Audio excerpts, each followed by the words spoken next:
What's your favorite color? Red. What's the color of your nipples? What's the color of your nipples? Light brown? Dark brown? What? What? Golden brown? Chestnut brown?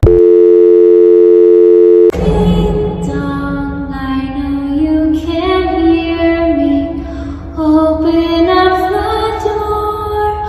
I only wanna play a little. Open the door. You can keep me. Open the door. It's already too. I just rang your doorbell because I have a couple questions for you. What? Are you sure?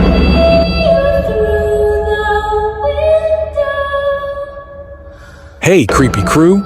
Welcome back to the Creepy Collective. I have another one for you. Today, we're diving into the dark and disturbing side of dating apps.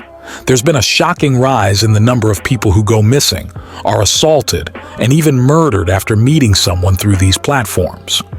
Research shows that users of dating apps are at a higher risk of experiencing sexual assault compared to those who meet partners through other means.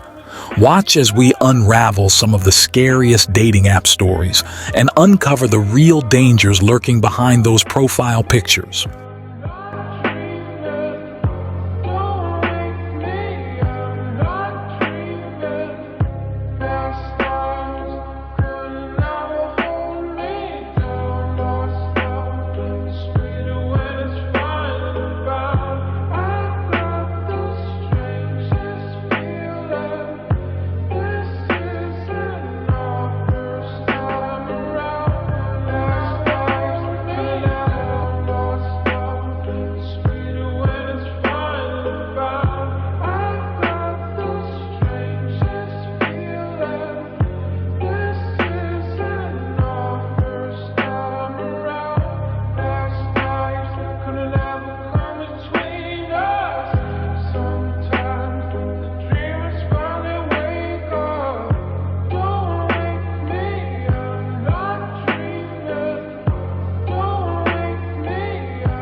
This is the last photograph of 24-year-old Sydney Loofe, who would be tortured to death just an hour after she posted it.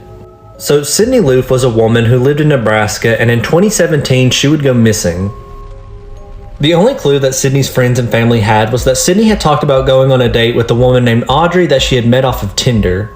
The two had already went on one date the night before Sydney went missing, and the night that she did go missing, this was the last known photograph she posted before her phone was turned off just 30 minutes later. Police were able to use Sydney's cell phone data, and they managed to trace the Tinder profile to Audrey back to a woman named Bailey Boswell and her 51-year-old boyfriend Aubrey Trail. The couple had actually been using Tinder to look for potential victims for them to unalive and fulfill a sexual fantasy.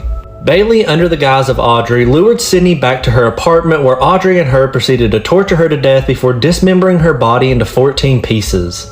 They then wrapped all the pieces of Sydney's body into multiple trash bags and then scattered them in ditches all along the back roads of Nebraska. Sadly, Sydney's left arm, her heart, lungs, and even her tongue have never been found.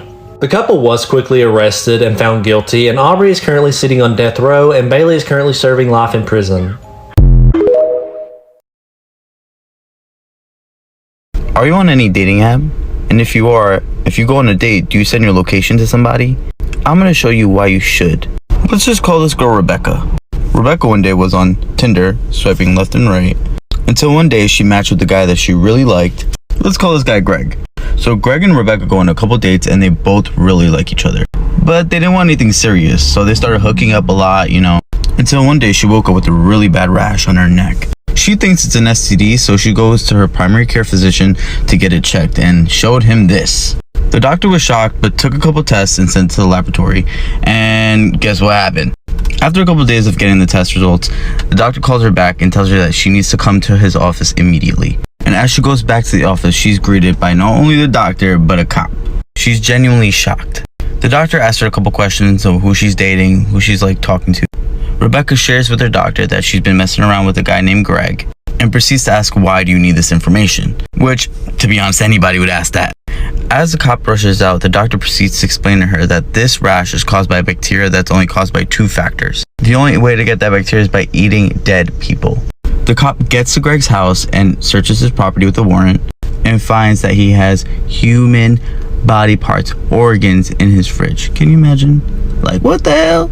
Supposedly he was gonna kill her within the week. Can you imagine if she never went to the doctor? Ladies, do your research before you go on a Tinder date. I said yes to going on a date with this guy right here tomorrow. However, my roommate, thank God, researched him and couldn't find any of his social media, but then found this. So he's at the bottom, and the picture on the top looks oddly familiar, doesn't it? Are you catching on here? If you live in New England and you get Pavel on Tinder, he's fucking fake. I could have died. I could have been sold into sex trafficking. Or I could have been on a date with a serial killer. If his pictures even look slightly fake, Google reverse image search them. My friend and I think you're really cute.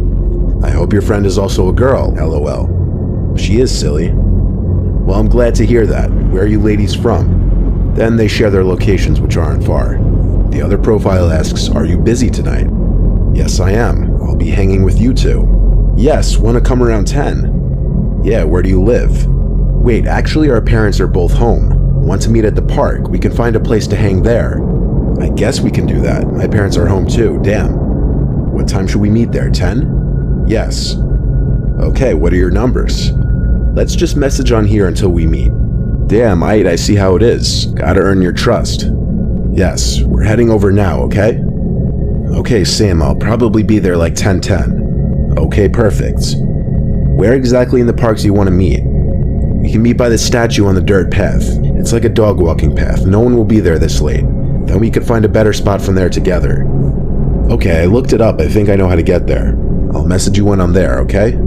Okay. Chaz then arrives to the destination in the park, and he sends a message saying he's here. He follows it up with, this is kinda creepy, are you guys here? And then a subsequent question mark.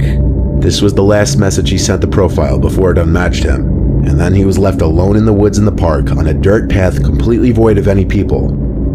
Chaz knew at this point that he had been tricked, but he didn't know just yet if he was just pranked or if he had walked into a trap. But then he started to hear noises in the woods, like the snapping of twigs and leaves on the ground, indicating he was being watched. He already had his phone out, using it as a flashlight to navigate his way to the agreed meetup point. So at this point he decided to start recording for his own protection. This was the footage he captured.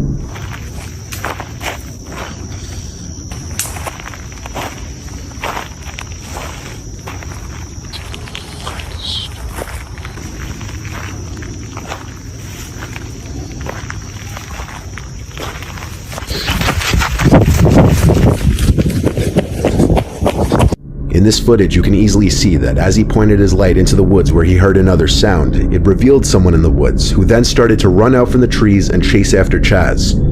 While running, Chaz stopped recording to turn off the flashlight, then ran into the trees to hide.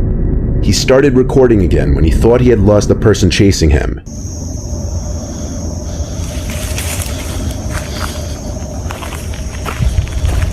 He kept recording the rest of his way out of the park and back to his car to have video evidence of anything in case of a worst case scenario. Luckily, Chaz made it back to his car and home in one piece. He tried reporting the profile to Tinder just based off the screenshots he took, but Tinder got back to him saying they're unable to find any profiles that match the description or pictures. Chaz was obviously not wise to enter a suspicious situation like this. I met a guy on Tinder and we really started to hit it off. We'd been chatting for a few weeks and even discovered we had a few mutual friends. I was pretty intoxicated one night and was feeling social, so I decided to call an Uber to his place. Once I got there, we talked outside for a while and ended up vibing even better in person. I opened up to him about my health problems and he opened up to me about his older sister who had passed away from a similar condition to mine. I was curious about his sister, but I definitely didn't want to pry. That would scare me even more. I'd be like, I have this health condition. He's like, yeah, that killed my sister. I'd be like, okay. We walked into his house and it smelled like 1,000 dead rats were rotting under the floorboard. I was still pretty drunk, so I tried to forgive it because, hey, sometimes animals die under a house or in the walls, and there's nothing you can really do about it. I started to look around, and the whole house looks like a clustered storage unit. He takes me to his room, which is seemingly normal, kind of feminine, but that's cool, and we hook up. I ended up falling asleep there and woke up around 10 a.m. to the stench of death. I opened my eyes, feeling very sober, and started to look around the room. I noticed that only girls' clothes were hung in the closet. I started to assume I'd probably been cheated with. Then I see a giant black binder on the nightstand. When he woke up, I decided to jokingly ask him what's in that giant binder. Turns out it was every single episode of Golden Girls printed out. He said he read it at work and it's the only show he'll ever watch. Okay, I asked him what he did for work, something I definitely should have known by this point, and he dodged the question. I sat up and looked at the pillow I'd been cozily sleeping on. It had no pillowcase and was covered in what looked like to be old blood. That is disgusting. It looked like the blood had been coughed onto it. I started putting the unpleasant pieces together. I asked as sensitively as I could, "Hey, was this your sister's room? I noticed the clothes in the closet." He says, "Yeah, and this is her bed. I haven't changed or washed anything. It just makes me feel better to be in her bed. His sister died in that bed." Stop. This is actually where I held her when she died, and you remind me so much of her. I really, really like you. This is what I mean, like, people are insane. And then casually tried to hook up with me, like he didn't just drop unsettling as news. I felt immensely sorry for him, but needed to get out of there. I made some excuse and I left. I'm sorry, but I wouldn't even feel bad at that point. I'd be like, we just had where your sister literally died. How do you even comprehend that? Ever. I decided to not entirely ghost him because of how bad I felt for him. He was clearly dealing with some really dark.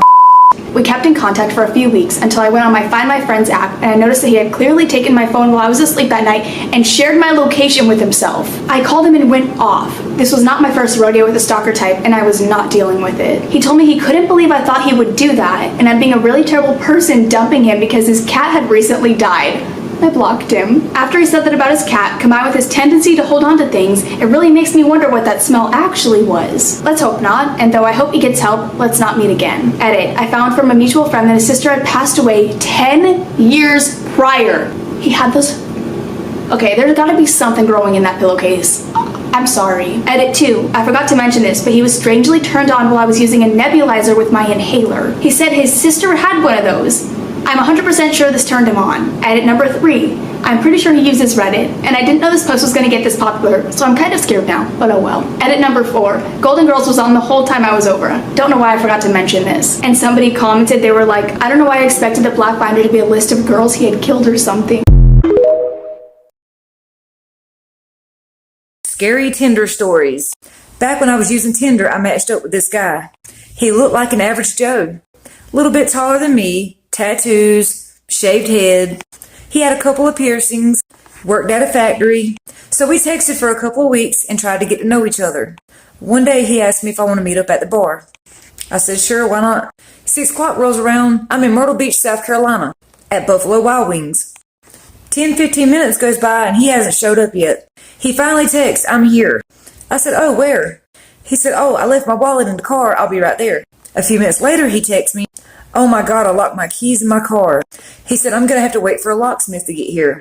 I said, man, that sucks. Y'all, I am not a people person. I don't know how to talk to people. He said, why don't you come outside and wait for the locksmith with me? We can sit here and have a drink and talk a little bit. So I grabbed our drinks and headed towards the door. When I get to the door, I peek out. I see 6 guys standing around a car. He texted, where are you? I said, I'm on my way. What kind of car do you have and what are you wearing? He said, I'm driving a Lexus and I have on a red shirt. I peeked out the door. Nobody was wearing a red shirt. I didn't see a Lexus. And it hit me. None of those men looked like the profile picture that he had been using on Tinder. So I get my phone out and open Tinder up. I check his profile picture again. His whole profile's gone. I'm like, no. He texts me again, where are you? I said, what happened to your Tinder profile? He said, oh, I was getting tired of Tinder. And everything was going so good with you, I decided I didn't need it anymore. I said, send me a picture of you. He was like, what? I said, take a selfie right now of you holding up the peace sign and send it to me. He said, I'm not doing that. I'm standing here waiting on the locksmith. I said, is anybody with you? He said, no. I dialed his number and peeked my head out the door again. And there were 6 guys standing there. And one of them picked his phone up because it was ringing. And I knew it was me calling. When I hit the end button, I seen his screen go off. Then he went to texting. Within seconds, I got a text. So I knew this dude had catfished me. I sat these drinks down on the closest table I could find. I stopped the waitress and asked her if they had another exit that I could use. This waitress was so nice. She immediately knew where I was going with this. She grabbed my hand and took me to the exit. Now, I had parked in the same parking lot that he was in, so I didn't know how I was going to get in my car without him seeing me. This waitress grabs the 2 cooks and 1 busboy, and they walked me to my car. I gave them every dime I had for helping me. When I tell you I peeled out of that parking lot, and he was texting me the entire time, "Where are you? Where are you? How could you stand me up?" I finally answered back and said, "How could you catfish me? And who were all those guys with you?" He said, "Oh, they were my cousins."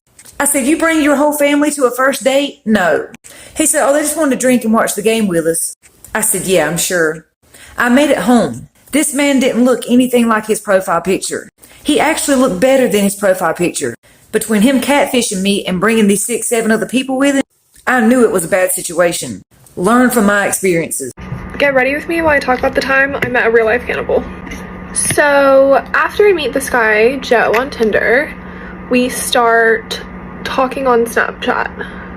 Never had my number, thank goodness. Everything seemed like totally fine, totally normal, as it would be. I don't really know the guy. He was like, "Hey, do you want to come over?" And I was sensing it was like a Netflix and chill situation, but my number one rule is that I don't meet with guys alone that I have never met before, and specifically that I met online. I feel like that should be a rule that everybody lives by. He asked me to come over, and I was like, okay, I can totally come over. Let's watch movies, like all of that, like a little date. And I was like, well, that sounds fun, but we've never met, so can I bring my best friend, Megan? And me and Megan didn't really go anywhere without each other, so it was perfect. She was a perfect friend to come over and hang out. So we are in a college town. This guy goes to the college there. I was like either in my senior year of high school or like freshman year of college. I go over to his house and my friend Megan comes with me, and we park really close to the door. Important tidbit for later. So he was like, yeah, like just park and I'll come get you. He comes and gets us. I'm like, hi, like nice to meet you, yada yada yada. He's cute in person, not like insanely attractive or anything, but cute enough. We go into his apartment. Mind you, everything's like going great. It's all normal interactions up until this point. And he's like, let's watch movies. Okay, let's do it. I love a good movie. Down for literally whatever. I'm not like a big horror fan, but he was like, let's watch a scary movie. I guess we can watch like one, that's fine, whatever. We start watching this movie, okay? And at first I'm like, oh, like the plot is interesting. The plot is interesting. It is about a cannibal. And I just didn't really think anything of it, right? It's just a movie this guy likes, it's whatever. Like said he's seen it before, so he knows if it's good or not. I obviously don't. We start watching this movie, gets a little intense. There's cannibalism involved. At this point, like we've been sitting watching it for probably like an hour, and I obviously have a small bladder and I have to pee. And he's like, yeah, totally. And like usually, you know, my friend would come with me to the bathroom, but she didn't end up coming with me to the bathroom because she was just like chilling, hanging out, you know. And I'm sure she was like asking him questions like, oh, you know, getting the tea on this guy for me. Just great. We love a friend that does that. I walk into the bathroom, okay? Everything's been completely normal up until this point, and I go to the bathroom. I didn't really look at the painting behind the toilet because like I'm peeing face the other way, whatever. Didn't really look at it. And after I'm done peeing, I like turn around, you know, wash my hands, and then I look at it and I'm like, what is that? It just kind of catches my eye, you know? Caught my eye a little on the way in, but I didn't really look at it, whatever. My brain then like draws attention to it for some reason. I go look at it. It's a little portrait, a little painting. This guy is eating someone's leg. Like, it's a big painting. I don't really remember much of it, but in the corner, there's a guy. The guy that I'm talking to, Joe, is in the corner eating someone's leg. Granted, okay, it kind of looks like him, but like it might not be. At this point, you know, he's played a cannibal movie. I find this really weird painting and I'm kind of spooked, because who wouldn't be? That's like 2 coincidences too many. Kind of freaking out. I'm kind of like, wait, is that him? Am I crazy? Like, he did just play a cannibal movie, but my brain like isn't connecting 2 and 2. Text my friend and I'm like, come in the bathroom. She waddles her way in. She's like, yeah, what's up? And I tell her the tea, show her the painting, and I'm like, isn't it kind of weird that like we're watching this movie? Like the water's on, I'm talking really quiet, I don't want this guy to hear me. She's like, what the fuck? I'm like, we have to go. We have to get out of here. So scared. Rightfully so. She's like, no, I need to know if this guy's actually a cannibal. And I was like, no you don't, no you don't, we know enough, we can go, let's get in the car. Like, this is how the horror movie plots always start. They start like this and they end like this, and you die at the end. I'm trying to whatever. If you really want to know that badly, then we can figure it out. So like, what would a cannibal have in their house telling that they're a cannibal? This bitch says, look in the fridge. I'm gonna look in the fridge. The fridge? Girl, what?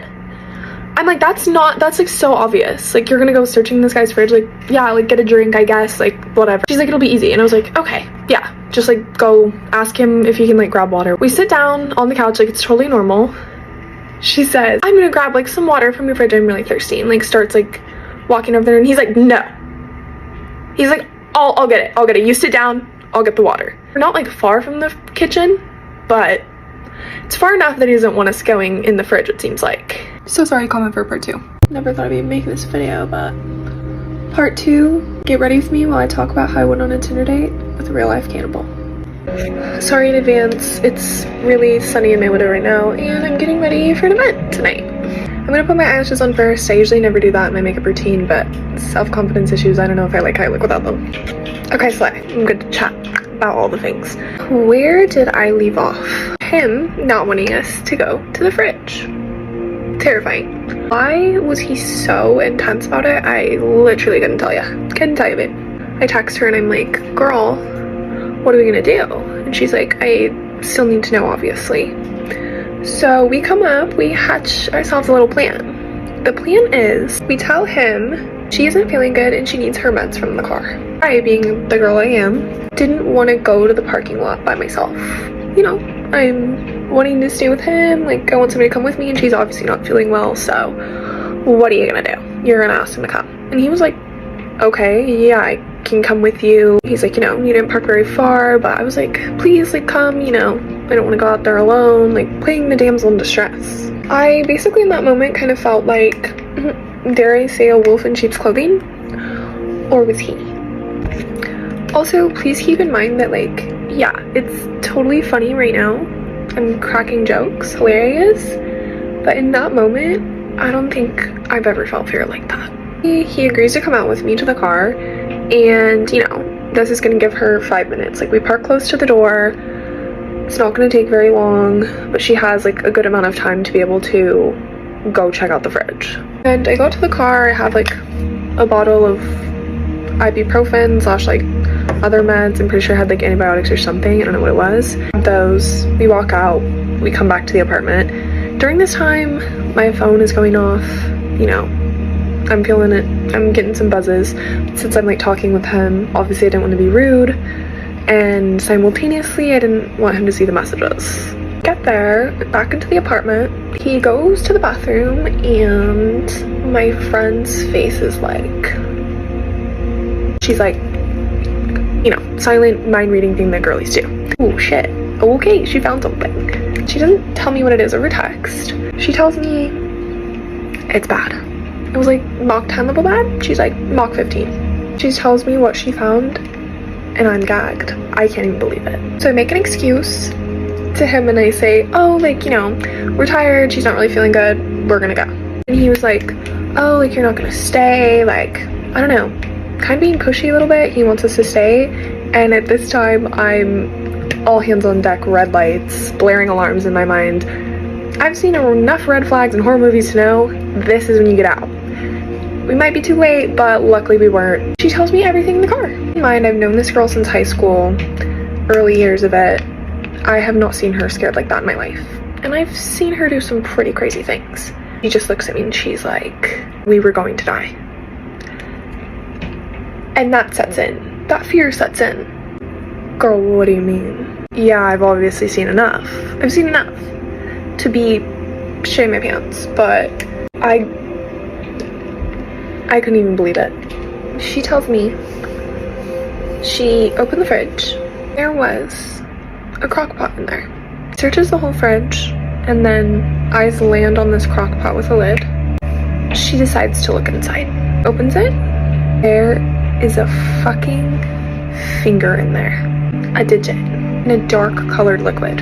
I don't know if he was saving it for later. Fucking terrifying. Whose was it? Whose was it? She didn't want to go fishing and find something even crazier. So she said that's all she saw. That's enough to make me run, to move out the country. This guy knows who I am. He knows who she is.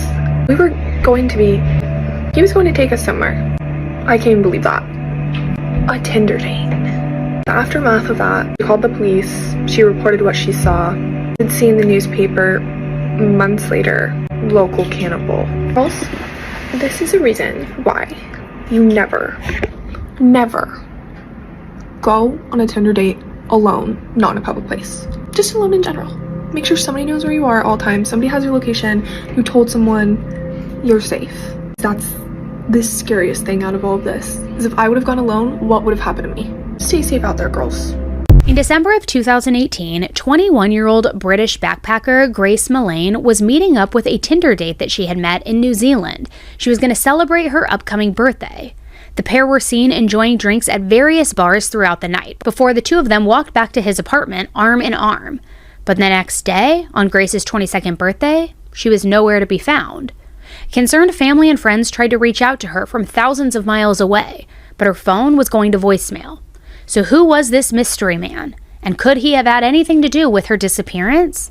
This is a case that has gripped viewers from all over the world, and I have broken it down detail for detail along with tons of CCTV footage over on my YouTube channel 10 to Life. So head over to there to hear the full story and see all of the footage. This girl went on a date and this guy was like super creepy, like saying all this stuff, how he worked at a nuclear plant, and if he wanted to, he could make the whole thing melt down. And he was saying all this and like bragging about it, kind of in like a dark way. And she kept trying to change the subject, and he kept going back to the fact that he could literally make a nuclear meltdown happen.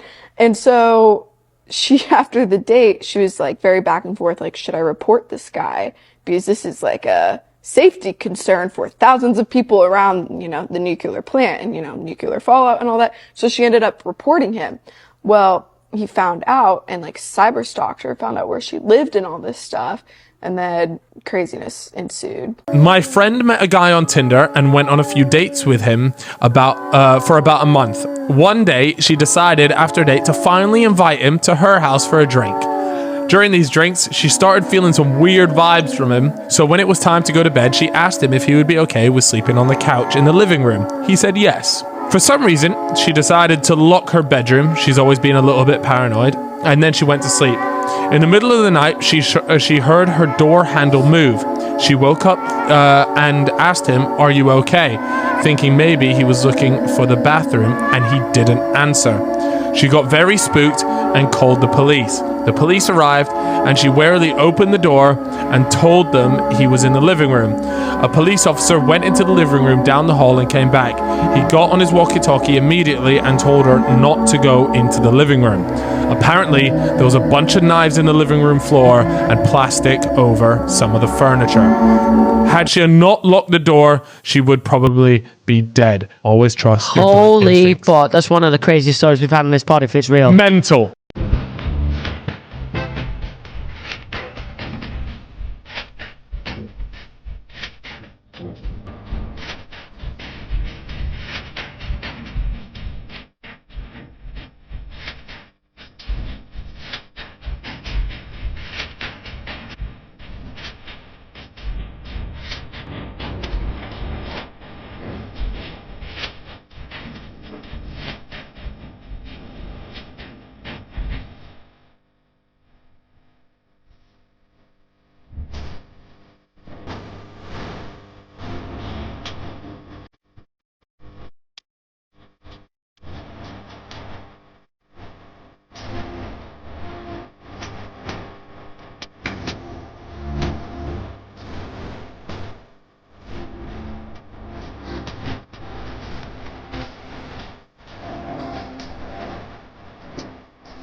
My friend went on this Tinder date and she woke up in a bathtub full of ice. And there was a chair next to her with a note in an envelope and it said, "Go to the hospital right now. They took her kidney." What, really? Yeah. No, but don't worry. I didn't drug your drink when you were in the bathroom. You will go home with both kidneys. Or not. Just kidding. Very amusing. And you? What's your funniest Tinder story? I was gonna tell you a story about like when I went home with my Tinder date and we realized that we were living in the same building. But you definitely top that. Like your story, like I can't beat. Nobody can top that story that you just. Maybe I'm your neighbor too. On the 3rd floor of your building, and I see you every day when you come back from work at 5:30. Wait, how do you know I come back at 5:30? Oh, come on. Respect to random time. It's a coincidence. Listen, you're really nice, but I think I'm gonna just go if that's okay. Let's share a cab then. I meant I'm gonna go alone. Why? This is stupid. We both live in the same building. Daisy, give me your answer, do. I'm half crazy. All for the love of you.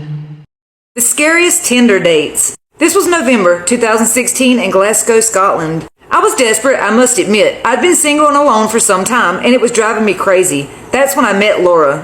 She came across as a very sweet girl, all in all, but was in a bit of a hurry to meet me, so I did. She insisted we go to the pub, no fancy dates were necessary to her, and I didn't mind this. Now, at first glance, I knew I'd been swindled. She looked different than what I saw, but I didn't mind. I was just happy to have a date. I'm not exactly good looking myself. I gave her a chance to redeem herself. We got to talking, and after a few beers, things started to get more intimate. Before I go any further, she had long dark hair and had eyeshadow very similar to Amy Winehouse. She said she was a huge fan. I asked about her hobbies and interests, etc., but she asked me to talk more about myself. I told her about my job. She yawned sarcastically. "Let's talk about your schmeg's life," she said. Needless to say, I was turned on. So yeah, I didn't have much to say in that department. It had been a while since I'd had schmegs. I was very honest with her. I asked about her schmeg's life, and she said that she had her kinks and she's done things, but I've never had imagined. She said, "Want to see what I can do? Let's go to my place." At this point, I was starting to feel very drunk, which I was amazed at. I was only on to my 4th pint. I did have 2 shots though. We'd waited for a taxi. She was holding my hand excitedly, whispering into my ear that she was going to do some things to me that I'd never experienced before. In a way, I actually couldn't wait to just sleep. My head felt heavier than the rest of my body. It was like the ground was moving beneath my feet. The rest was a blur. I couldn't even remember getting into a taxi, but I do remember falling down the stairs, and she was above me laughing at me. "Come on," she said, "get your butt up here." I struggled to get up the stairs, and before I knew it, I was in her bedroom nude, and I'd blacked out. I tried to sit up, to find myself tied to the bed, my arms and legs bound. I laid there delighted, don't get me wrong, but something was still off about it all. I had dozed off for a bit, and I woken up by a weird screechy sound. "What are you doing?" I asked, as she was wrapping up my legs with cling wrap. She said, "Hush now, this is the best bit." I was no longer tied to the bed, but I felt very numb and couldn't move my arms or legs. She kept wrapping me up from my legs upwards. I was screaming at her to stop, and she had placed some cling wrap in my mouth to shut me up. I was struggling to breathe at this point, and I had tried my best to dislodge the ball of cling from my mouth. Eventually, I was totally wrapped from head to toe. I could barely see outside the cling film. She left the room, and I gave out some muffled screams, and then I felt myself slowly fading away. I woke up sometime the next day, now able to breathe. This time there were people looking at me. They'd removed most of the cling film and had resuscitated me. I wasn't aware until they told me it turned out I wasn't actually in Laura's flat, but an old hotel. The police were all over me asking me questions about what happened. I attempted to show them her Tinder profile, but she had deleted the page. I am so grateful to my rescuers. They had saved me, but I am forever traumatized by this incident. I end up having panic attacks when I see people that look similar to her. It took me a few years to finally trust people enough to go on dates again, but I am still on the road to recovery mentally. I'm just glad I'm still alive, but wondering if she's still out there, and if there are others like me that didn't make it. That's terrifying. That's like my biggest fear. I went on a Tinder date with a serial killer. I'm gonna attempt to turn this into a makeup look while I tell you about it. I had just moved out to LA when this happened. I didn't know anyone, so my roommate suggested that I download Tinder to meet people. That wasn't one of my brightest ideas, and I matched with this guy who seemed really, really nice. I'd never used Tinder before, so I didn't realize there was this whole thing where like you shouldn't have them come to your house. This guy's like, I want to meet, and I'm like, totally, come pick me up at my house. He arrives around the same time as my roommate's bed, and this is important. My roommate is bringing in the bed. He offers to build the bed for her. He builds her bed, and then he's like, do you want to go get some ice cream? We start walking to go get ice cream, and I see a pigeon. And I'm like, oh my gosh, have you read that book, Don't Let the Pigeon Drive the Bus? You know, like date small talk. It was actually my favorite book as a kid. It's about this pigeon that you're not supposed to let drive the bus. And he's like, no, but I did stab a pigeon 27 times in the eye until it died with a toothpick. This is before we get to the ice cream place. Like, we're on the way walking. At this point, I'm ready to turn around because why would you say that? This is not even the worst part. I stayed and got the ice cream, and you're gonna have to go to part 2. Part 3 of the Tinder date that I'm pretty sure almost killed me. Little recap. We went out for coffee. We were going to go find balloons because he works in a balloon factory, and we decided to go to Lowe's. I went into his car. He had to blow into it to start it because he had gone to prison for 3 years. So I worked at a jail at that time, and you're not supposed to be going out on dates with like felons and stuff like that. So I was looking to leave the date. I liked my job. His parole officer also called him while I was in the car, and he told me to shush because I wasn't on the guest list. So we get to Lowe's, and he is not looking for balloons. He was looking to purchase a hatchet. I asked him what the hatchet was for. He told me that it was because he goes camping a lot and he needs one. I'm pretty sure he's not allowed to have weapons when he's still on parole. So I'm just trying to survive at this point. Because is that hatchet for me? So I took a picture of him, and he gave me a dirty look in the picture. Part 4. Hi friends! Story time about the scariest Tinder date I've ever gone on where I almost died. I'm pretty certain I almost died. Pretty sure the dude wanted to murder me. So I met this guy on Tinder, right? And I was gonna meet him about an hour away from my house. He had mentioned to me before the date that he doesn't drink alcohol, but it was fine if I did, and I said, okay, like maybe he's being sober, and I was gonna be supportive of that. So I meet him at this coffee shop that's about an hour away from my house, right? Like it's inner city where this coffee shop is located, definitely out in public. And he's mentioning to me how he likes to kayak and go out and camp a lot. I'm like, oh, that's super cool. He's a nature guy. And then he tells me that he works for a balloon factory. And I was like, that's super neat. And he was like, yeah, do you want to go and find some balloons that I made? And I was like, that would be super cute. Okay. So we go to Lowe's. Part 2. Part 2 of the date where I'm pretty sure I almost died. Little recap, we went and got coffee, and then he wanted to show me balloons from the balloon factory that he worked at. So we were going to randomly find him. Well, he chose Lowe's to go and find balloons. I have never seen balloons in Lowe's. But whatever. We left the coffee shop, and mistake number 1, we rode together. He got my trust so quick. And he's like, oh, we can take my car. I was like, okay. Like a dumbass. And then the car won't start. And he grabs this thing from beside him, and I had never seen one of these before, and he blows into it to start the vehicle. It's an alcohol monitor system to make sure that he's not drinking and driving. I was like, okay, so this is why he doesn't drink. And he told me that he was in prison for 3 years for drinking and driving.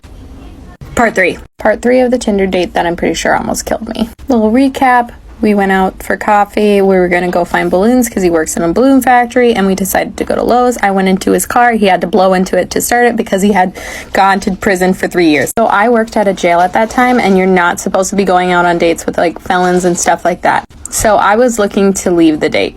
I liked my job. His parole officer also called him while I was in the car, and he told me to shush because I wasn't on the guest list. So we get to Lowe's, and he is not looking for balloons. He was looking to purchase a hatchet. I asked him what the hatchet was for. He told me that it was because he goes camping a lot and he needs one. I'm pretty sure he's not allowed to have weapons when he's still on parole. So I'm just trying to survive at this point. Because is that hatchet for me? So I took a picture of him, and he gave me a dirty look in the picture. Part 4. Part 4 of the Tinder date, which I'm pretty sure almost killed me. So a little recap. We were at Lowe's trying to find balloons because he worked in a balloon factory. He had gone to prison for 3 years and he was looking to purchase a hatchet, not actually look for balloons. So he found a hatchet that he liked. I kept making comments like, is this the part where you kill me? For real? And we go back into his car and I'm thinking, okay, like now is the part where you take me to my car so I can leave the date. We had already had coffee. We went to go find balloons, which he wasn't even looking at. And now he has a weapon in the car with me. So we start driving and he took me back to his house. Not to my car. His house. Which is in like the sketch part of the town. And then in the car, he asked me if he could bring the hatchet inside the house with us. I was like, no. I'm just trying to be cordial so then he doesn't take this hatchet and just get me. And we go back to his house, we're talking, and then I fall asleep. Part 5 of the Tinder date, which almost killed me. So a little recap. We went out for coffee, we went to Lowe's, and he got a hatchet. I found out he had been in prison for 3 years, and then he drove me to his house, where I fell asleep. So after I woke up, I was like, this is super weird. I never nap. I have kids. And I am super tired all the time, and I never nap. He says, well, that's because I gave you lorazepam. What? I had had a coffee at the coffee shop. I watched the people brew it. The only thing is he grabbed it from the barista and handed it to me. I didn't see him put anything in the drink, but I wasn't also paying that much attention to it. So I told him that it was getting super late and I really needed to get back. So he ended up driving me back to my car, surprisingly, and then I just went home. He did say that he was joking about drugging me. He had the hatchet in the car the whole way home. Part 6 for epilogue. Part 6 and epilogue of the Tinder date, which I'm pretty sure wanted to kill me. So during the date, he bought me coffee. He bought a hatchet. He joked about drugging me after I randomly fell asleep at his house, and who knows what happened when I was asleep. And then I told him that I needed to leave. I did mention to him several times that I had like kids in hopes that he wouldn't kill me. He drove me back to my car and I left. But honestly, who knows? After the date, I told my friend all about it. She found him on public records and he had told me the truth about his record. He had nothing extra on there. But what's weird is after the date, he deleted his Snapchat. But then after he deleted all of his stuff, my friend couldn't find any of his records. He had vanished. Do you guys think he was trying to kill me? And how did I avoid death? And why did he vanish? So just in case you guys were curious, this is the picture I took with him at Lowe's. You can see there's hardware in the background and his face, like the grimace on it, and his like scowl, like his eyes just like pierced like your soul in this picture. Oh, it was so scary. I was telling this story at work and they said it's so traumatic I should tell you guys. So I've like dated a lot of like I've fucked like a lot of questionable people. And you have to give me 1,000,001 excuses because I grew up fat and I had no idea that people like actually would do that with me. So like once I figured it out, like I was 100 bomb. So it was after this party and my friend like had gone to like go hook up and like do this thing with a guy and like I don't know what it was, but I was just like, I need to do that. I don't need to go home. So I went to the bottom barrel of my Tinder matches and there was a news anchor in Missouri. I got to his place at like 3 a.m. and he was standing out in the middle of the fucking dark and I couldn't even see him and I was like walking and it was like, hey, and I literally almost shit my pants. Skips. I go into his house and there's like plastic on the walls and then there's plastic on the floor and there's no furniture. You know, kind of like a torture chamber, one might say. I even made a joke. I was like, oh, are you gonna kill me? You know, because there's plastic everywhere, like you're Patrick Bateman. And he was like, ah, but he didn't say no, right? So he's like, don't worry, there's like furniture in my room. We can just go upstairs. And like, I promise. I get there and there's furniture, right? But then the most horrifying moments of my life start to happen. He was like really close to me and like looking at my skin. And then he took my skin and he like pulled it back like this. And he said, because he was older, your skin is so taut. When women get older, their skin starts to lose its elasticity, but yours still is very elastic. I must have hated myself because I still slept with this man, right? And this is where the horror keeps going, right? Because he's obviously going to turn me into a lampshade. after we're done, mid, by the way, terrible. He's like, okay, so now since we've slept together, I don't have to impress you anymore. And I was like, what do you mean? And he's like, well, we already slept together. I can do whatever I want. So he takes off the rubber that we used, filled, right? Like it's filled with the thing that I didn't want inside me. And he starts using it as a nunchuck. He's slapping it to the side and to the back and everywhere around. And I'm horrified. I'm like, literally stop. Like fucking stop. And he's not stopping. He's not stopping. And he looks down at his crotch because I was also on my period. Sorry, I keep dropping these things. And he's like, wow, it looks like a murder scene around here. And this is the weapon. All while twirling around a condom full of cum and slapping it against him. Obviously, I turned this into a stand-up routine after I was able to escape that house. Come to find out, he was hooking up with one of the girls in the audience and she went and told him and he was like, why would you do that? Why would I tell people that happened to me? Because I can't fucking suffer alone, you psycho. And yeah, now I'm telling you guys, the whole world. So, sorry, man. He tased her on their date. He fucking tased her on the date. Okay, so my old best friend, she went on a Tinder date one time, right? And they had a great time. They actually went to the movies, I recall. He took her to dinner. They were hitting it off. Okay. And then after everything was done and they were doing a late night drive, they decided, oh, do you want to stop at McDonald's to get some ice cream and a drink? She's like, yeah. So they go through the McDonald's drive-thru, and while they're waiting, he pulls out one of these and he fucking tases her while she's in his passenger seat. He tased her. She screamed. He barely touched her. This is an on contact, so it only hurts when it's touching you, and then when it's not, it doesn't hurt. And she looked at him like he was crazy, because he is. And she's like, what the fuck? And he said, did you like that?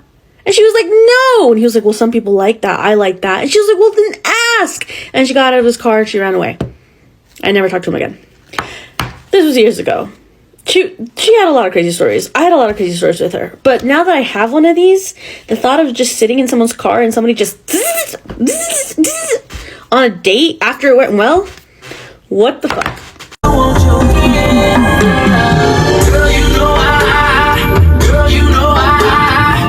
How long you been on Tinder for? About a couple weeks, I guess. It's not bad. You ever been with a dude that drives a manual? I don't think so. Play a song again. Especially because it's my birthday. Birthday sex. Birthday sex.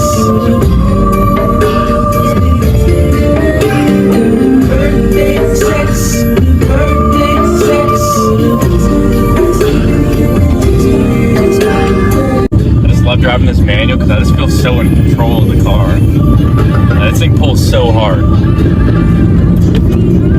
Passion, I think you found it. Get ready for action. You feel surrounded. Some people say this thing pulls harder than a Hellcat.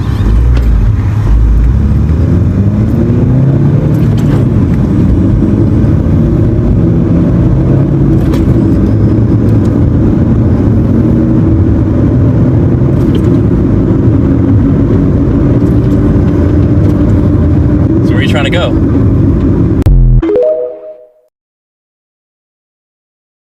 One time I was talking to this guy on Bumble and he wanted to go on a first date and he wanted to go on a hike. And I know that's like a new thing now that people want to go on a hike and don't want to get a drink, don't want to do that. I was like, okay, that's fine, but I don't want to go on a hike. I don't want to go in the middle of nowhere in the woods with someone that I don't know.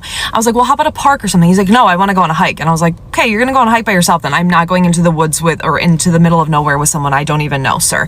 And he was like, all right, well, we can go for a drive then. I'm like, I don't want to go for a drive. If I didn't want to go on a hike, I don't want to go for a drive. I do not want to be alone with you, sir. That is not what we're going to do on a first date. Hello, people are crazy. So then he was like super pushy about it and I thought that was weird. And then he was like, well, that's fine. We can go to this park then. I'll pick you up. What's your address? And I was like, absolutely not. I'm not giving you my address. You're a stranger. And he was like, why? I want to be a gentleman. Why won't you let me pick you up? And I was like, you can be a gentleman in a million ways and you being super pushy right now is not the way to be a gentleman. I am not giving you my address. And he was like super aggressive about it. So then I was like, you know what? I'm going to block you. I'm not going to talk to you anymore. So I blocked him on Bumble. Now, he didn't have my full name. He didn't have my phone number. All of a sudden I get this Facebook message and he was like, hey, Sorry, I'm in the CVS parking lot. Someone pulled up next to me. He was like, hey, why did you block me? And I was like, bro, this is why I blocked you. First of all, you were super aggressive. You want to meet in the middle of nowhere. Second of all, you want my address. You're like, want to pick me up, whatever.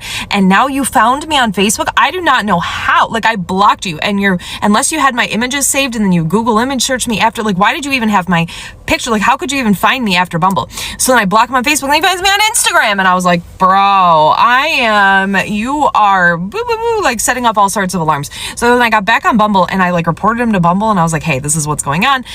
He seems super creepy. He's super pushy about a first date. He wants to meet a first date in the middle of nowhere. He wants to meet in the woods. He wants to go for a drive, whatever. Now he's found me on all of these different forms of social media. So I blocked him. I blocked him here. I blocked him on all forms of social media that I can. And then I didn't hear from him again, but I was like, this is a little sketchy. So I have the guy's like information, and I am always like watching the news to see if maybe he pops up as like a serial killer or something. But I think I might post him on one of those Are We Dating the Same Guys and just be like, hey, alert, alert, alarms, like watch out for this dude because he wants to meet you in the middle of nowhere, wants your address, and then he gets really angry if you don't give it to him. Attention women in the Chicago and also Wisconsin area, especially if you are on dating apps, please pay attention. Please watch this video because I'm trying to warn you about the man who horrifically abused me and killed both of my dogs, and that's him. His name is Matthew Berry, and he is very active on dating sites, specifically Bumble and most likely Tinder and other dating sites using fake names. But I want to tell you a little bit about who he is and what he's done so you can be aware and protect yourself for your own safety. My story has been in the news many times all over the Chicago area and even nationally in USA Today because of how horrific my story is. So Matthew Berry was abusing me during the COVID pandemic at the start of 2020, from March through June of 2020. He killed both of my dogs, Kirby and Daisy. These are my dogs, Kirby and Daisy, that Matthew killed. He is currently being prosecuted for torturing and killing my dog, Kirby. He has been charged with felony animal torture and cruelty, and he is currently going through court for those charges right now. I also sued him for what he did, and I won the lawsuit, which was also in the news. He owes me over $162,000, which very much speaks to the gravity of what he did to me and my dogs. He currently lives in the Chicago area, specifically around the southwest suburbs. So if you see him online on a dating app like Bumble, Tinder, anything, please be careful. Know who he is, know what he has done, know he is being prosecuted right now for felonies for what he did to my dogs, and he has done this to at least a dozen other women. He is a chronic abuser. I have had at least a dozen other women contact me, coming forward and saying that they were also abused by him. So please be careful. Just know for your own safety. If you see him, please just be careful. I just wanted to add a little bit more from this story. This is a woman who, this guy threatened to kill her entire family, said his father was a U.S. Marshal, and that if he couldn't do it, his father would do it. When she went to court over this, the judge literally advised her to leave the state. It was like, you need to leave, basically saying, we can't protect you. This guy's insane. So she did that. And then this man called her and told her, I know where you are, you're here, I know you're coming back into town on this date and staying here for court. And I know this because the police told me this. And so she contacted the police and said, he just called me and he knows all this information about me, information I only told you. And he says, you told him. And they said, yeah, we did. We were trying to bait him into coming in to talk to us. We were trying to get him to come talk to us. So we gave him your information. We used you as bait, essentially, but it's not like we were staking you out to protect you. And guess what? He didn't come in to talk to them, but he did have that information, and by the grace of God, she wasn't murdered by this man. So, if you're in those areas, definitely keep an eye out. This is why dating sites always tell you to meet at your own risk.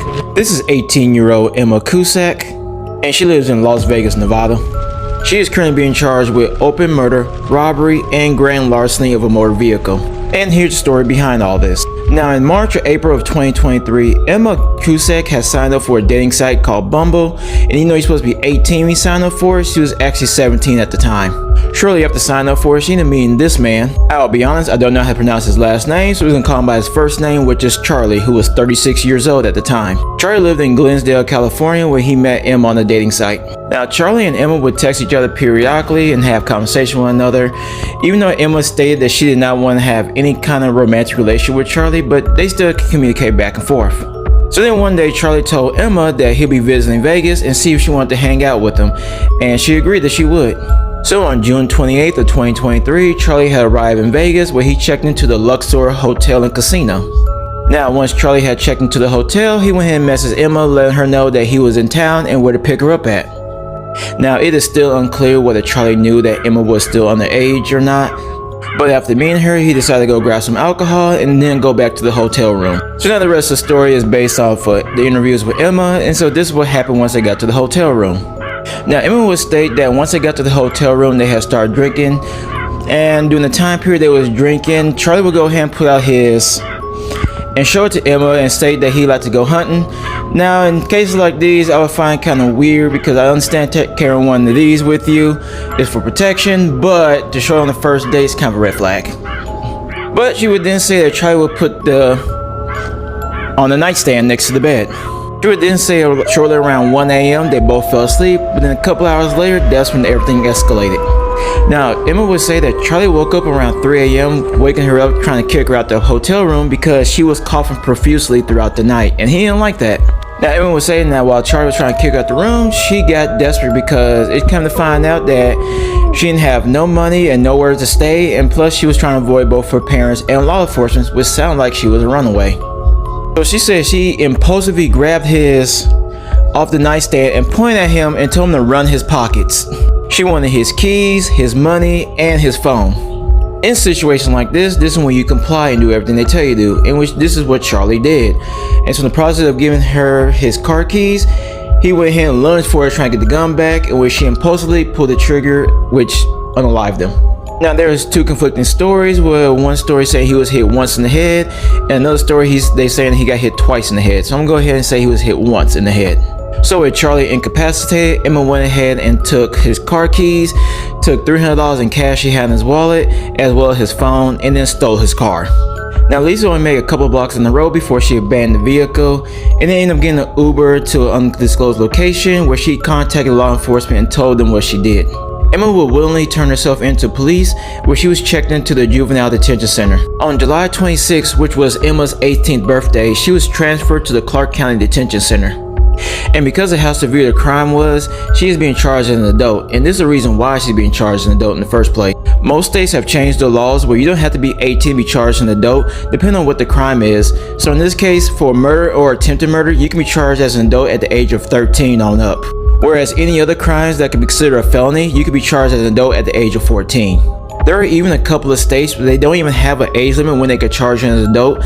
As long as it's a felony offense, you can be charged as an adult. Because of the open murder charge, Emma is currently being held without bond at the Clark County Detention Center. Her case is still ongoing after her lawyers have filed a continuance because they need additional time to go over the discovery evidence, in which the judge granted it to them. This is why we should be careful on dating apps. This is 28-year-old Nadine Burz, and she was from the UK. In 2012, Nadine decided that she wanted to join a dating website, and she made a profile on muslimmatch.com. On this website, she met Sami Al-Mahari, and he was posing as a millionaire from the United States. The relationship grew quickly and became very intense. Since Nadine was in the UK and Sami was in the United States, they started a long-distance relationship, and they would be seen talking on the phone for hours until the early morning. In 2013, they ended up meeting for the first time, and later on, Nadine realized that he was lying about his occupation and he wasn't actually a millionaire, he was a taxi driver. Yes, Nadine was upset with Sami, and it wasn't the fact that he wasn't a millionaire, it was the fact that he lied to her all this time.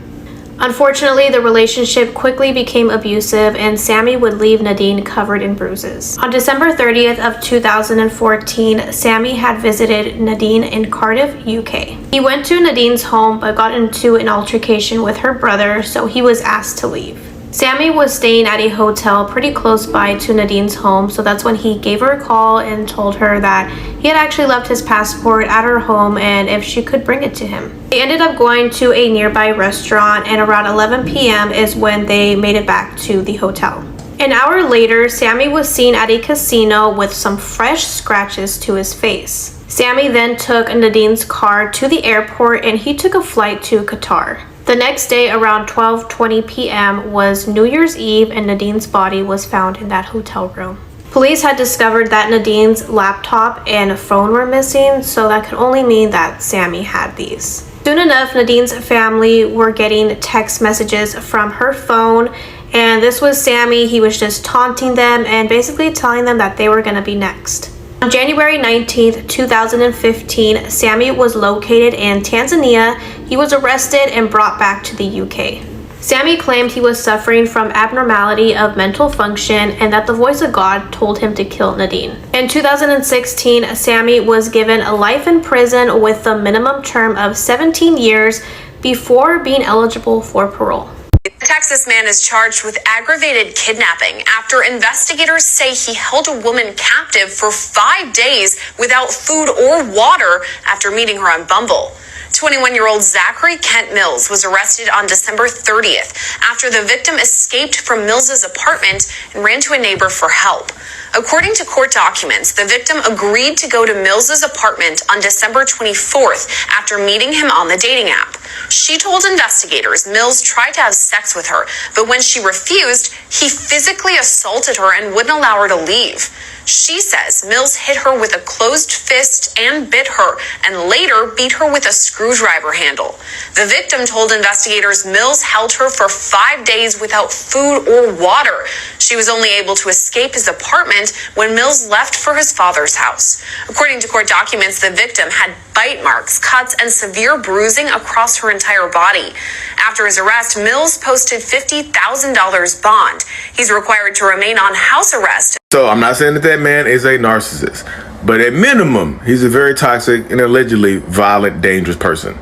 And of course, if you're new here, I'm a diagnosed narcissist and I point out people's toxic traits and behaviors. I tell this to people all the time, that dating apps, dating sites, online dating are the playground for narcissistic, toxic people to operate and to manipulate and pick out victims and things of that nature. No, people are going to say, like, why did she go to his apartment? Like, if she knew, she'd be safe, blah, blah, blah, blah, blah. I think a lot of people don't understand that people can be manipulative and play the nice guy or the nice girl to get what they want from you, to get you over there, to make you feel safe, to make you feel comfortable and things of that nature. And then when you refuse what they want, you refuse their advances, the mask comes off and the anger and the rage erupts. People like that feel like you owe them something. Hey, I flew you over here. You owe me some cheeks. Hey, you came to my house. That means I'm guaranteed you some cheeks from you. Hey, I bought you some drinks. I need some payment for those drinks, and I'm not talking about no money. If you are dealing with people like that, or you suspect that you're dealing with somebody like that, leave that type of person alone. Those type of people, when they feel like they owe you something, you owe them something, they feel like you belong to them. They feel like they claim ownership over you because they feel like you're in debt to them now. And the only thing she did was go over to his apartment and deny his advances. So I tell this to people nowadays when I'm talking to people over Zoom and things like that. Take your time meeting people. Get to know people. Suss them out. Tell them no before you even get a chance to meet them in person. Find a way to say no, because saying no to someone and seeing how they react to that no can teach you a lot more about that person than saying yes to them. You see how big that dude is? He's like he hit the gym and stuff like that. He's like a gym bro. How can you tell a gym bro no? Predators online come in many shapes and forms. It is not just, it's not just situated to just being men, y'all. Stay safe, protect your peace, and call the police if necessary, y'all. Tampa man was found dead inside his home. His accused killer was discovered hiding under a living room couch. Police arrested Lazaro Martinez and charged him with first-degree murder. And the details of this crime are chilling. Fox 13's Gloria Gomez joins us live from the newsroom tonight. So, Gloria, what did you find out about this case? You're right. The details of this case are horrific, and we found out that a lot of it was caught on video. That's pretty alarming. Mark Sadek is still in shock over the gruesome murder of his neighbor, Robert O'Connor. A little bit concerning. You know, this is a quiet neighborhood that we live in, quiet street, especially being right next to the police station and fire station. So to hear something like that going on just a few houses down is pretty scary and concerning. This 3-bedroom home on East O'Cara Road in Tampa was the scene of a horrific murder, and police have arrested 25-year-old Lazaro Martinez on first-degree murder. Police say O'Connor and Martinez met on Grindr, a gay dating website. On November 7th, they met at O'Connor's home. Investigators say the two had sex, and later when O'Connor asked Martinez to leave, there was a fight between the two. Documents show the murder was caught on home surveillance video. They say it captures Martinez strangling O'Connor and standing on his throat until his body goes limp. Records show Martinez mutilates the body with a large kitchen knife. 4 days later, Connor's co-workers find his body wrapped in a blanket in a bedroom, while police say Martinez was discovered hiding under a couch in a room. Police arrested Martinez and spent 3 days processing a bloody scene. Yeah, there was police cars all up and down the street. They had the whole street taped off so you couldn't even drive down. You had a detour to go around. Yet many neighbors never heard or saw anything. Yeah, I had no idea that was even happening. Didn't hear anything. I spoke to a couple neighbors and they didn't hear anything or see anything suspicious. So that's pretty alarming to hear that they were basically disposed of that way. Martinez remains in the Hillsborough County Jail. He wants out of jail. There will be a bond hearing on Friday. We will let you know what the judge decides. Back to you, Allie. All right, Gloria Gomez in our news. 1 in 10 dating app users have had their drinks spiked. While he's mixing that drink, he goes to his pocket, appears to pour something from a container into the glass. I have to walk home now, and I don't feel safe because since he picked me up, he knows my address and my house. There's nothing you can tell me that I want to hear, so please leave me alone. Don't follow women like that. Creepy. It's weird. Dating profiles that could lure you into a dangerous trap. Remember, the more drinks that they order you, the better they can manipulate you. I should preface by saying the first time that we went out, he ordered me like so many drinks and I just like was really drunk, and I remembered having like not an amazing time but also not a bad time either. But we got along really well. He was super funny, really cute. We just had so much in common. Oh, like hi, and he's like good to see you again, and like he just kind of had this like, I don't even know how to explain it. Like he was like had like a dead stare like this. Like I was getting really creepy vibes. What do you want? What do you want? Why are you following me? What do you want? A couple hours after that happened, I rewatched the clip and I was like, hold up. I think I matched with that guy on Bumble. Bumble is the first dating app that I have used. Aaron Black showed up for a date. Instead, he was held up at gunpoint. As I was turning around, I had a gentleman running up on me with a gun drawn.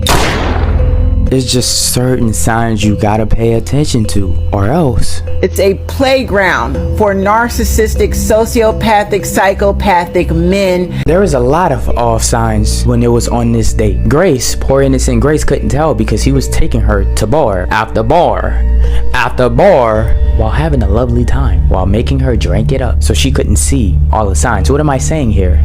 Don't drink on the first date. Why is you trying to get drunk with a stranger? Why? At least wait till the second date. Or if you're not sitting down, you may want to have a seat on this one, because what I'm about to tell you is about to blow your mind. After the 23-year-old black woman who died after a dating app meetup after protesters demanded answers. Marching on what would have been Lauren Smithfield's 24th birthday Sunday, carrying balloons to mark the occasion. Smithfield's was found unresponsive in her apartment December 12th. Her family now filing a notice of claim, a first step in preparing to sue the city of Bridgeport, Connecticut for its, quote, racially insensitive handling of Smithfield's sudden passing. I mean, whatever happened that night, we want to know, and we want to feel like that they care as much as we care. She was found by a man she allegedly met on the dating app Bumble. According to a police incident report, provided by the family attorney. The man is 37 years old and white, according to public record, and he called the police, according to the incident report, when he says he woke up next to her and she was not breathing. The man who found Lauren is not currently considered a person of interest. What is the family's response? Hold on, let me get this right. So we have a 23-year-old seemingly healthy woman who dies in her own apartment. The dude admits that they met on a dating app, who is in the apartment, calls the cops. When they arrive, he's alive, but she dead. And you're telling me you don't take him in for questioning and he's not a person of interest? Yeah, sounds about right to me. So get this, he tells the police that they didn't have sex and they actually slept with their clothes on. But in the apartment, the family finds a condom with semen inside of it, lubricant, bloody sheets, and a pill that's used as a sedative. That's what we call physical evidence. Now you're supposed to collect that physical evidence and actually compare it with what the gentleman said to see if it corroborates his story, right? And see if it matches the DNA from the victim. Y'all, they never collected the DNA from the condom. There's actually no evidence report.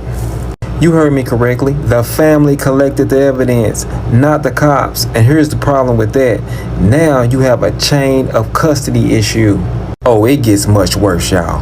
They actually moved Lauren's body without notifying the family and sent it to the coroner's office. And they didn't find out until 2 days later. Now, when it comes to death in Bridgeport, there is a protocol that the next of kin must be notified in person within 24 hours, if not in person, via phone.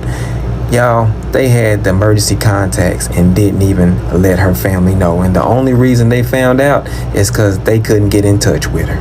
Y'all, I'm gonna have to do a part 2 to this one because there is so much more. This ain't nothing but a lack of respect, lack of protocol, and a lack of competence. And remember, if there ain't no evidence, there ain't no case.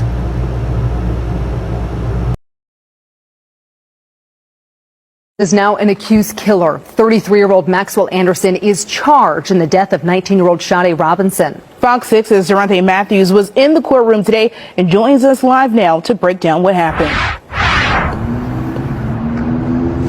Yeah, and Bri and Steph, it was a really difficult experience for Sade Robinson's family today, having to sit there in the courtroom and listen to all the gruesome details surrounding her death. And now that they say that Anderson is charged, they now want a conviction. This sick son of a is gonna pay. Barely speaking above a whisper. This is justice for Sade. And fighting back tears. Who the would do something like this to my beautiful baby? Sheena Scarborough. She hurt nobody. Was pushing forward for her daughter, 19-year-old Sade Robinson. Friday, Robinson's family sat in court and heard the grim details surrounding her death, while staring at the man accused of taking her life. 30 men were going on a date Monday evening on April 1st. The state says they went back to Anderson's Southside apartment around 9 o'clock, where they say he killed her between then and early Tuesday morning. They say he then dismembered her body and scattered pieces around the county. The defendant did a tremendous amount of work to try to cover up the crime, including lighting Miss Robinson's vehicle on fire. Last week, police found and connected a severed human leg in Cudahy and a foot in Milwaukee to Robinson. After text messages and witness statements linked the two together, Anderson was arrested April 4th during a traffic stop. He's now charged with first-degree intentional homicide, mutilating a corpse, and arson. Sade was more than a person. She was an angel. Not having her right now is very painful. Family says the entire timeline has them shaken. Imagine trying to bury your niece with no body for the service. I need justice for Sade. And they want the person responsible to pay. Yo, all hands, hoist the colors high. Welcome to Crime Miss. Today is day 12. This is 26-year-old Carl Langdale, and I firmly believe that if he would have been looked more into, 23-year-old Katie Locke would still be alive to this day. My reasoning is in 2009, he threatened his girlfriend. In 2014, he assaulted his brother. In 2015, he threatened to take the life of his girlfriend's sister, and all three of those times, basically nothing was done. On Christmas Eve of 2015, he went on a first date with Katie as the two had connected on a dating app called Plenty of Fish. After the date ended, he unalived and R-worded Katie's lifeless body. He was arrested and later told a nurse that he had fantasized about doing that crime and having relations with a corpse. He was sentenced to only 26 years in prison, but passed away. Let this be my PSA, please be careful on dating apps. Okay, on my last video, I had asked the question, why did you leave dating apps? And Fuchsia Locke says, a guy I went on a disastrous second date with in 2017 tortured and unalived his own father in 2022. She emailed me the story time about it. She says, hi, Burb. Here are some links to the news reports I was incorrect about 2022. It was 2021. Our 2 dates were in spring of 2017. My story starts after the links. Okay. She says, Zachary and I matched on a dating app in March of 2017. He was amazing on paper, around my age, in grad school, a musician and artist for both hobby and commissions, was well dressed and well groomed. He was quite tall over me and thick and muscular and just, He was funny and charming in text. We found so much to talk about and our first date went very well. We shared a huge plate of nachos, sampled drafts, and had a nice time. He texted me as soon as he got home that night and we continued talking through the next day, and I had high hopes for this one. He asked if he could cook me dinner sometime that week at his home. I was excited to see him again and felt comfortable with him, so I went the following night after work.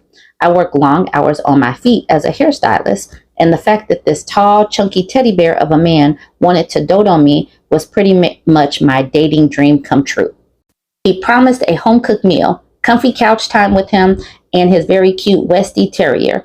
More on her later. And movies. Hell yeah, I'm on my way. He didn't cook dinner. He picked up takeout. I was disappointed, but too hungry to care. We ate, then piled onto the couch with his sweet little dog, Zoe, and about 10 minutes later, he wants to make out. I was game for that. I think it's fun on a date when you're both feeling comfortable and the chemistry is there. It was only a few minutes before he made it very clear that he expected to have nookie that very night. Why, I asked? Because I have bought you dinner twice now. We are adults. This is what we do. Well, long story short, this escalated into the one and only time I've ever argued with a date. He was on one side of the living room, myself on the other. Voices raised, tensions rising. I was unsure of how I was going to get this settled safely. He was so much bigger than me, and we were alone in his house. And he was getting more angry because I was the second woman from a dating app to lead me on like this. I kind of liked you. I was hoping you wouldn't be a tease. We continued to bicker, and that's when Zoe picked sides. She came and set herself at my feet, nearly on my feet, putting herself between us, and judging by her body language, she was concerned for me. This sweet girl had known me all of 90 minutes, and she was choosing me over her owner. This said a lot.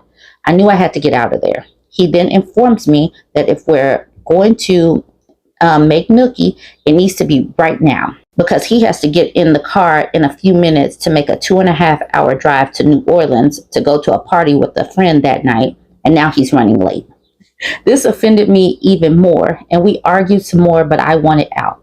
It's been several years now, so I can't remember how I managed to de-escalate the situation, but I got out.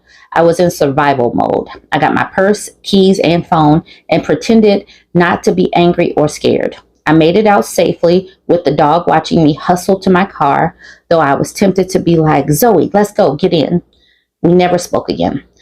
Fast forward to fall 2021, I am working late and overhear the news headlines over the radio. I hear this name and stopped cold.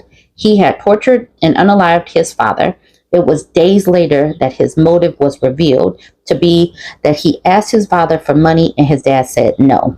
So he tortured him for 2 days, then left him to die. My blood runs cold every time I think of him. I was once alone with him and said no to his demands, but I'm still here and his poor dad isn't. In the news clips and mugshot, he looks awful. He barely resembles the charming, chunky hunk I met. And he's shown wearing a Joker shirt. If he had shown any type of Joker fandom in his dating app profile, no first date would have happened. Joker fans are huge red flags. She said, thanks for reading my biggest reason for leaving the dating apps shortly after meeting him, and I haven't looked back. Y'all, this is the headline. Alabama man tortured his father to death, taped him to chair, and stuck screws under his fingernails. And this is his mugshot. An Alabama man was arrested this week and charged with multiple felonies after law enforcement authorities say he taped his father to a chair. Oh my gosh. He did this over the course of several days. And all because his dad said no. Imagine if that woman didn't get out of there in time. And like she said, that's the reason why this man, even though he didn't show signs of this, that's the reason why she got off dating apps. And we have got to remember, let us remember this poor girl and her family, Sade Robinson, who was 19 and met this man on a dating app, and he dismembered this girl. So I don't think that this is a great time to be out here on these apps. You just never know who you're meeting up with. You never know. So delete your dating apps. They're not safe places to be. And I believe that these people are going to escalate. Jump in the comments. Let me know why you got off of dating apps. If you were ever on dating apps and got off of them. I know and understand that some people do not use dating apps. I'm asking the women who have been on dating apps why you got off dating apps. Jump in the comments, like, comment, and share. Heartbreak for family and friends of 18-year-old Kirsten Williamson, reported missing a week ago and found dead in rural South Carolina. Killed, police say, by a man the transgender teen met on an online dating site. She was a very, very trusting. She didn't see the evil in the world.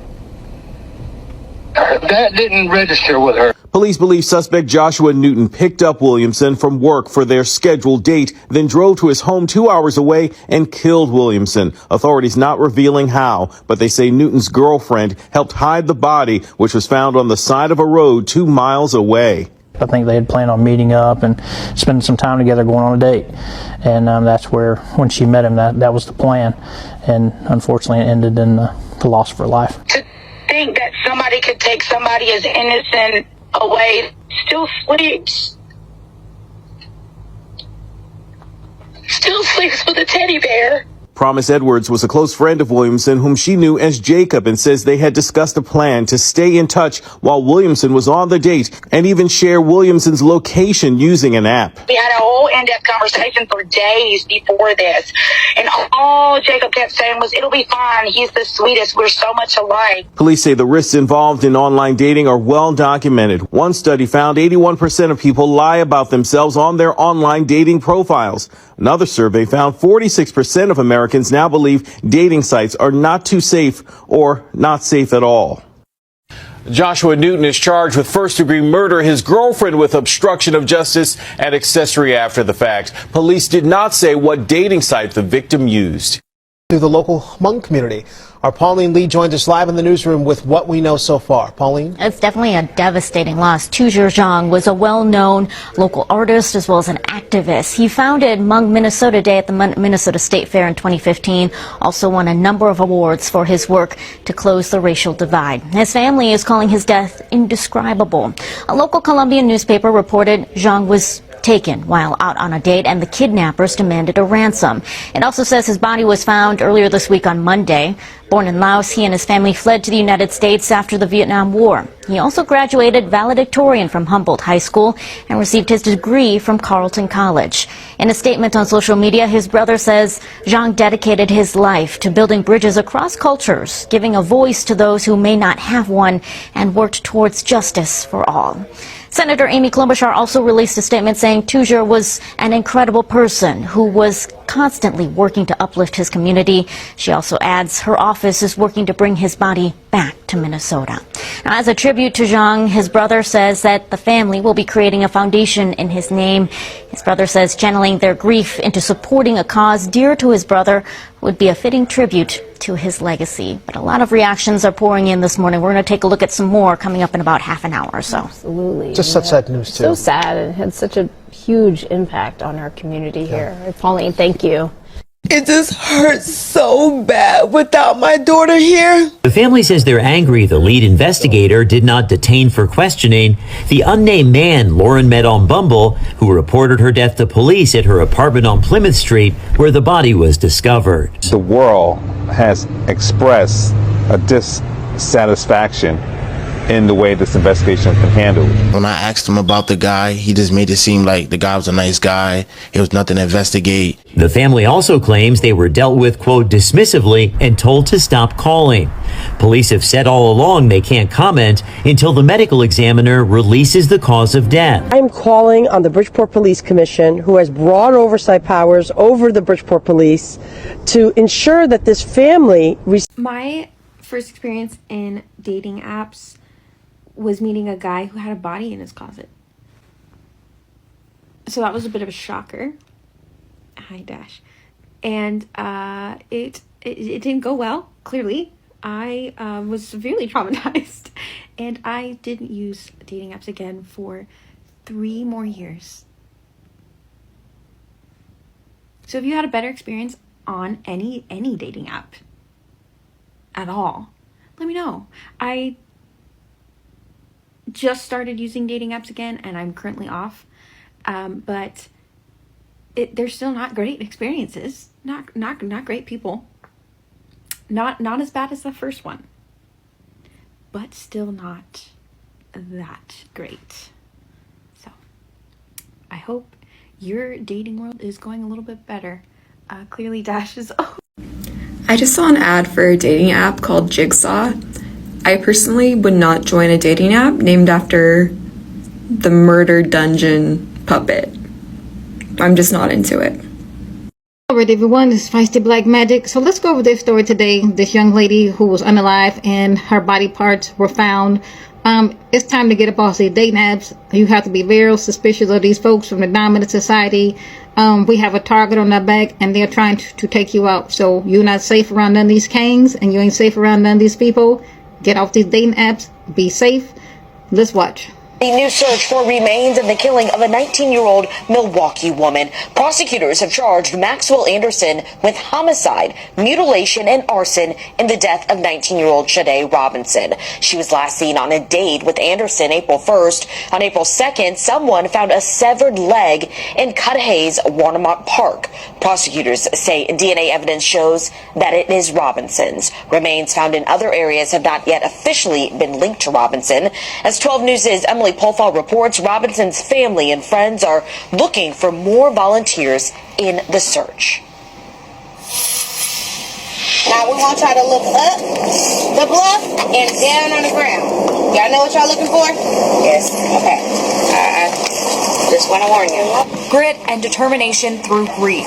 Another day of searching for Shade Robinson's remains and searching for closure for her family. I think everybody's just overwhelmed. Tracking through water and mud, Robinson's cousin sits in Warnemont Park after searching all day, too exhausted to go on camera.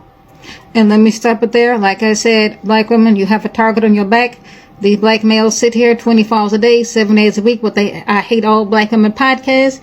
Well, these other races have picked up on that and said, oh, okay, it's very easy to take one of you out because ain't nobody gonna come looking for you. If you wind up missing, nobody cares. And what can I say? It's time to get up off them dating apps. Delete it. It is not safe. What can I say? This is very sad, very tragic.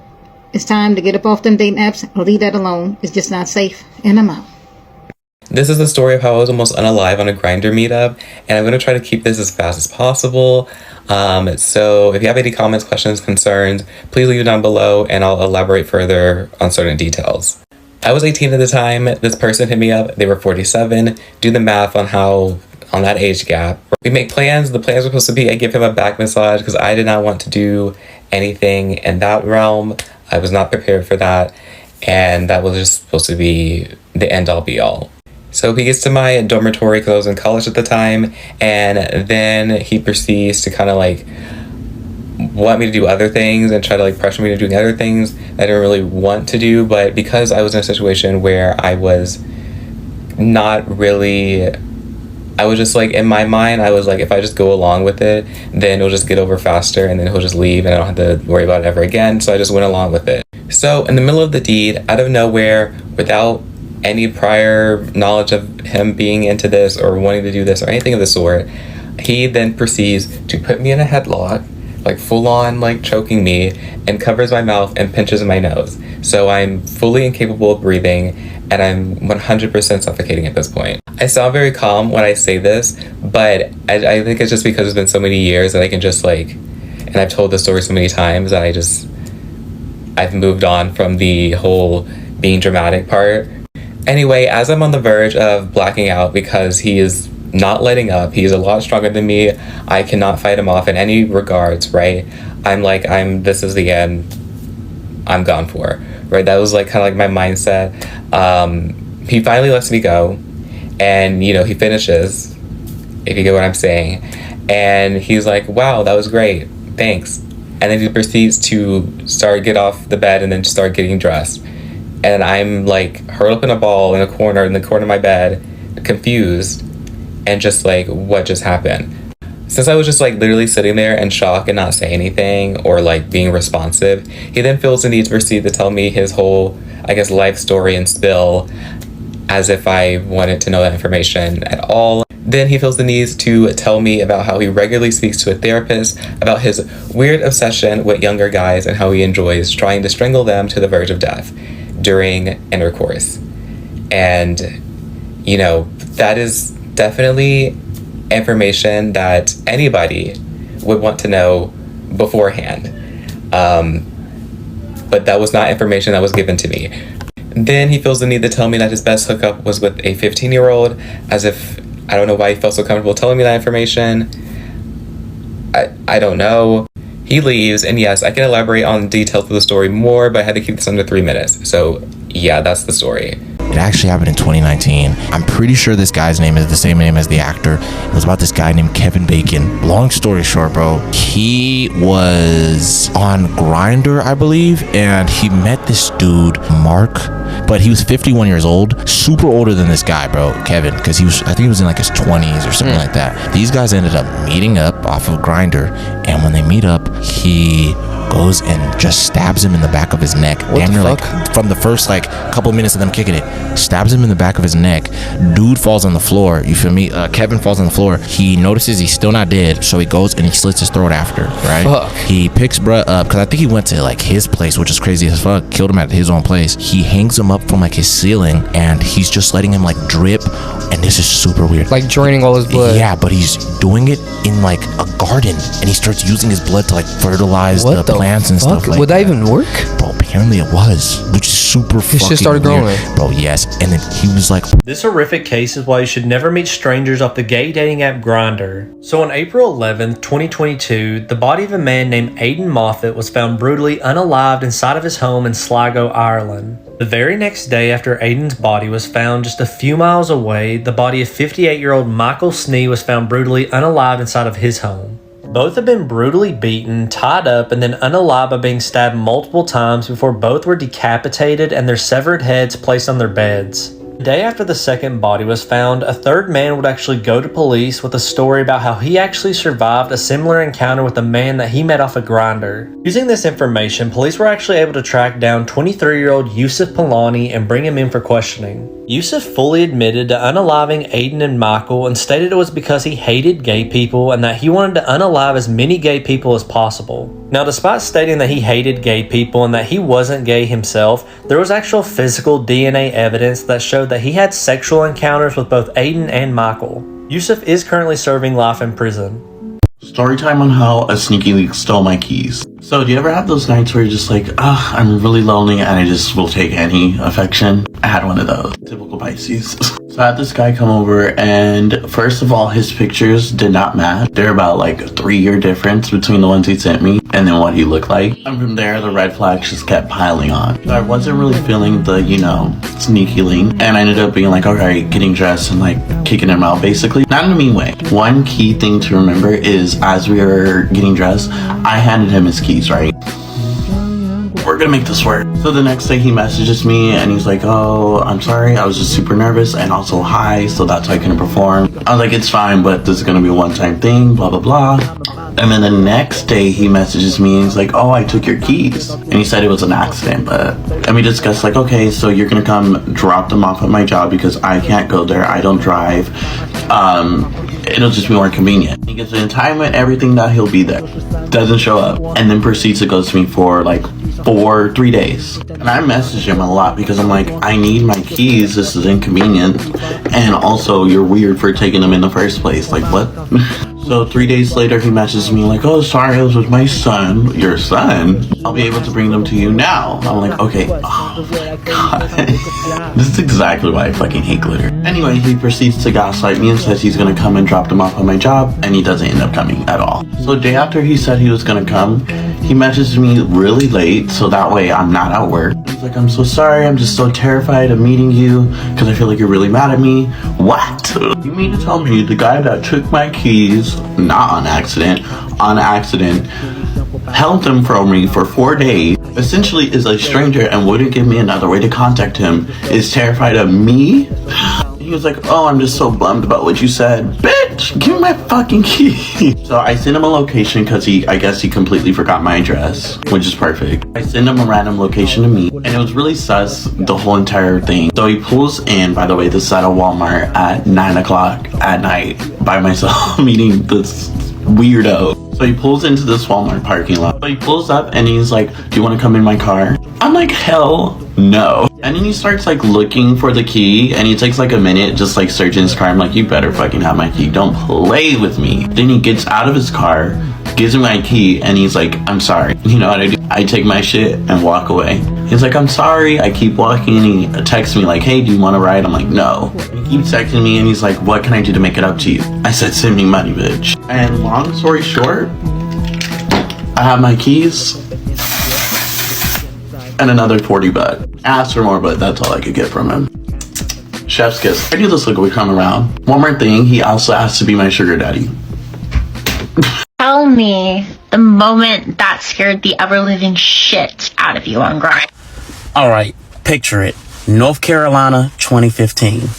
A guy tells me to come over to his place. I get there, and it's this huge warehouse with these garage doors. So when I message him that I'm there, the garage doors just start opening. And I walk in, and then they start closing behind me. And this is at like 3 in the morning. And so he tells me to go to the right. And I look to the right, and there's this dark hallway with one light bulb that's like flickering. And I'm like, oh shit. And he says, go to the end of the hall and the door in the right. And I walk in, and there's all these monitors on the wall where he got all these cameras set up. It ended up being a good night because he was in there naked. But every time I think about that, I'm like, wow, that was some straight up Jeffrey Dahmer shit. You know, I talk about this every week. I literally talk about this every week. I made a video last week about this, and I'm making another video again. Queers in Johannesburg, gay men in Johannesburg, Grindr is not the place to be. Grindr is very dangerous. I received this tweet this morning, and it says 7 suspects who kidnapped a Vitz University student by luring him through a dating app Grindr have been arrested in Denver, Johannesburg. They had demanded 30,000 from the student's family. They have been linked to at least 85 cases where the LGBTQI plus community were targeted for ransom payments. Please, guys, I know I said, you know, I speak from a point of privilege and when I say delete the app, but the app is really dangerous at the moment. Please be careful out there. This is happening. This is what's going on. And I need your guards to be up because they are targeting us. These criminals are targeting the LGBTQI community. And we have to stand together so that these people don't do this to us and not to more victims. Please, guys, be careful out there. And yeah, It's a long weekend, and I really hope that you guys enjoy it. But please, if you're on the Grindr streets, just be careful and watch my previous video where I explained how you can do this safely. Anyways, besties, I'm doing this video because I love you guys so much, and this hurts me every time I see this, so please. Stories from Reddit. This happened 2 days ago. I live in a small city in Romania, about 30,000 inhabitants. Romania isn't exactly known for their tolerance of gay people. It's not as bad as other places, but the situation is definitely not rosy here either. I get on Grindr and meet a guy, 18 years old apparently. The guy didn't have a picture of his face on his profile picture because it's dangerous. He had a picture of a rose drawing. Most guys on Grindr here don't have pictures of themselves. We talked for a bit and really liked the guy, and then we finally accepted to exchange face pictures. I send him a selfie of myself and he sends me a picture of a guy from our city. He was cute and I really liked him, so I told him, "Hey, I saw you around the city. Didn't know you were gay too." We talked and finally arranged to meet. I had some errands to run at a tailor shop. My cousin's bachelorette party is coming up next week, and I had to adjust my favorite shirt, so I asked him to meet me there in front of the tailor shop. The building in which the tailor shop is located has 4 stories. The ground floor is a clothes shop, which my aunt works at. The first floor is a storage room, and the 3rd floor is a barber salon, and the 4th floor is the tailor shop. I go to the tailor shop and then go to the clothes shop on the ground floor to visit my aunt and see how she's doing. As I was looking out the window of the clothes shop, I noticed there were 5 men, all of them in their late 20s behind the building. None of them were the guy I got the picture of. Quick story time on how a hookup didn't end up being a hookup. It ended up being a call to 911. Yeah. So this all started today. Yeah, I'm not gonna lie. Yeah, I am. Yeah. And I was supposed to hook up with this dude from Grindr. Yep, don't ask me why I still use that. I do not know. And I do not want to say why, because this app will block me if I do say why. So this all happened literally about like 9:45. Okay, he was here since like 12. And like we were having some fun and stuff, but it wasn't serious until like he just kept like making me uncomfortable. He kept making comments, following me around and shit all day, and that kind of like made me uncomfortable. It kind of invaded my space. First of all, he made very, very uncomfortable talks. He talked about how my grandma's beliefs, I believe he said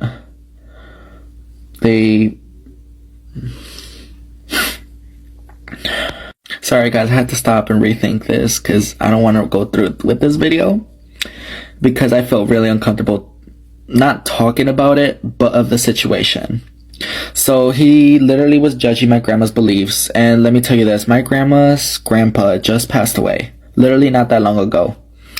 And he was saying that my grandma's beliefs were fake and they shouldn't be celebrated and stuff because my grandma is Catholic.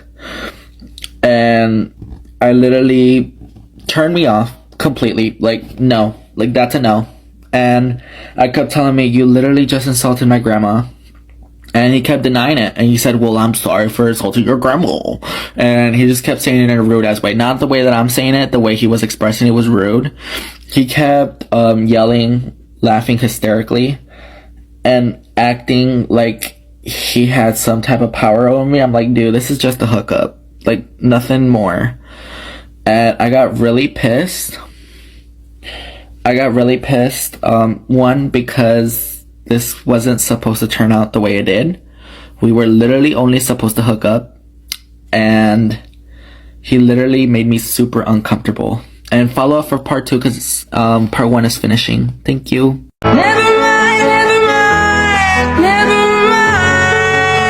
Man, this inflation got women out here fucking cutting throats on Tinder dates. I had the worst date of my life last night. I had to chase a bitch through the fucking parking lot. I'm dead serious. We went to this Mexican restaurant because that's where poor people take dates because I ain't got no fucking money, alright? So what I do is I order a fucking burrito and a water and I get them to refill the chips like 3 or 4 times, depends on how starving I am, and that's how I get full. That's what poor people do.